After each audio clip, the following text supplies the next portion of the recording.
seconding this motion, to me, is very significant, because I believe if the recommendations of the committee that sat on the National Dialogue Committee, NADCO, were to go through, there would be momentous change in the way we practice politics, in the way we govern the country, in the way we live, Mr. Speaker.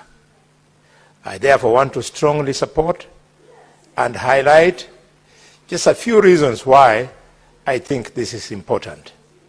Mr. Speaker, I have full confidence in the membership that sat on NADCO and also the JILA Committee in the National Assembly and in this House, Mr. Speaker, and therefore would remain in total agreement with most, if not all, the recommendations contained therein. Mr. Speaker, I say so.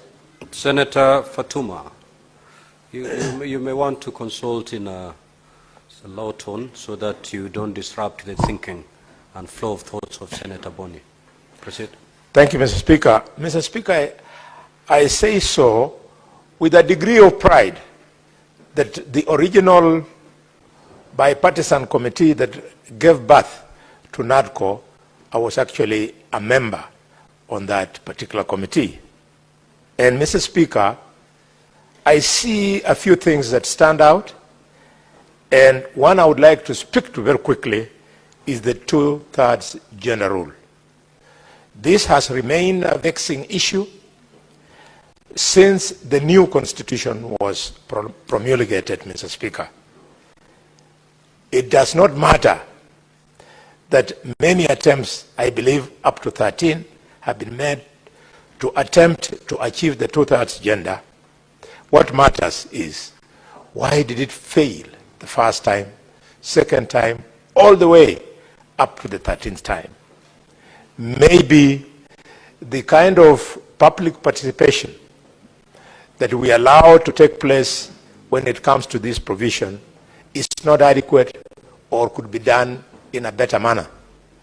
Just like the majority of you who are privileged to come from houses where the majority are the female gender. Like, Mr. Speaker, most men, you are there, you are the only man heading the house, but there's a wife there, there's a daughter there, there are third phone, and so on. You always find that you are crowded. So we are very comfortable with handling issues of women.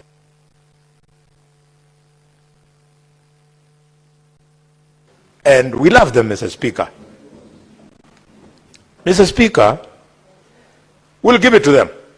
But I want to challenge not the women folk, but the people who will benefit from the 2/3 gender rule. I would like them to allow us also to democratize the process of identifying beneficiaries. Mr. Speaker, I mean that in its current form, it's difficult to know how one senator nominated or one member of the National Assembly nominated found their way into these two houses. I've never understood how they manage. I was trying to have a small discussion with my young senator, Zena, on how they did, and she told me to go away. So I'm still waiting, Mr. Speaker, for the privilege of hearing from her how she made it. It is so difficult. I therefore propose that under the new structure, women who get nominated should not be nominated by political parties. They should be allowed to undergo a process of election that the voters shall be only women. Women of Kenya, if we have got 16 slots of senators to vote, then those names should be presented to the public, and then those 16 names should be voted for. The top 16, they cross the line and they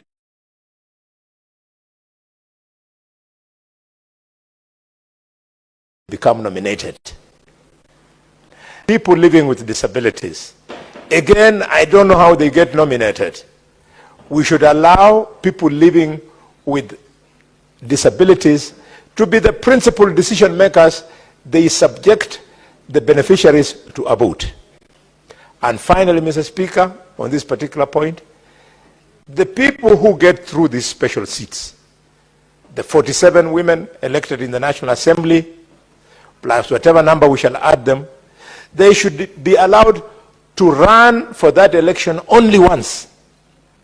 A woman MP representing a county should not be allowed to be re-elected more than once. They should learn the ropes in the first 5 years. At the end of it, they go for competitive seats. Similarly, people living with disabilities should serve for 5 years. After 5 years, they then face a competitive election. Why?